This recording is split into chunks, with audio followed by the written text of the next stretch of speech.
ಇಲಾಖೆಗಳು ಮತ್ತು ವಿಶ್ವವಿದ್ಯಾಲಯಗಳು, ನಿಗಮ ಮಂಡಳಿಗಳು, ಇನ್ನಿತರ ಸ್ವಾಯತ್ತ ಸಂಸ್ಥೆಗಳಲ್ಲಿ ಏನೊಂದು ಸುಮಾರು 3 ಲಕ್ಷಕ್ಕೂ ಹೆಚ್ಚಿನ ಸಂಖ್ಯೆಯಲ್ಲಿ ಇರ್ತಕ್ಕಂಥ ಗುತ್ತಿಗೆ ಹೊರಗುತ್ತಿಗೆ ನೌಕರರಿದ್ದಾರೆ.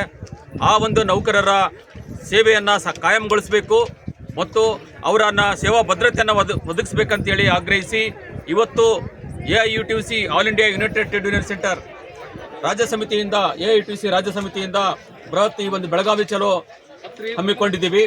ಈ ಒಂದು ಹೋರಾಟದಲ್ಲಿ ನಾವು ಬಹಳ ಮುಖ್ಯವಾಗಿ ಸರ್ಕಾರದ ಗಮನ ಸೆಳೆಯೋದಕ್ಕೆ ಇಷ್ಟಪಡ್ತಾ ಇರೋದೇನಂತಂದ್ರೆ, ರಾಜ್ಯ ಸರ್ಕಾರ ಏನೊಂದು ಅವರ ಒಂದು ಕ್ಯಾಬಿನೆಟ್ನ ಉಪಸಮಿತಿ ಅಂತ ಮಾಡಿದ್ದಾರೆ HK ಪಾಟೀಲ್ ಅವರ ನೇತೃತ್ವದಲ್ಲಿ.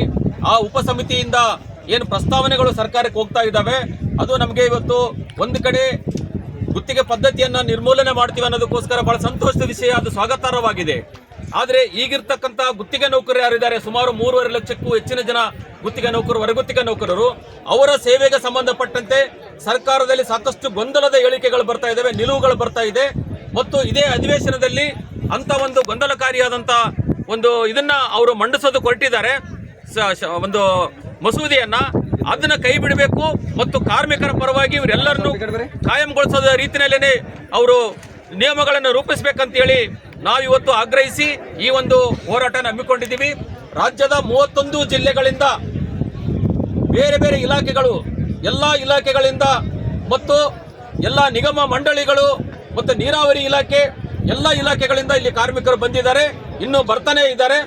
ಸೊ ಇಲ್ಲಿ ನಾವು ಸರ್ಕಾರಕ್ಕೆ ಮತ್ತು ಕಾರ್ಮಿಕ ಇಲಾಖೆಗೂ ಕೂಡ ನಾವು ಕೇಳ್ಕೊಳ್ತಾ ಇರೋದು ಏನಂತಂದ್ರೆ, ಇದೇ ಕಾರ್ಮಿಕರನ್ನ ಯಾರೆಲ್ಲ ಈಗಾಗಲೇ 15, 20, 30 ವರ್ಷಗಳಿಂದ ಕೆಲಸ ಮಾಡ್ಕೊಂಡು ಬಂದಿದ್ದಾರೆ, ಅದೇ ಹುದ್ದೆಗಳಲ್ಲಿ ಅವರನ್ನ ಕಾಯಂಗೊಳಿಸಬೇಕು.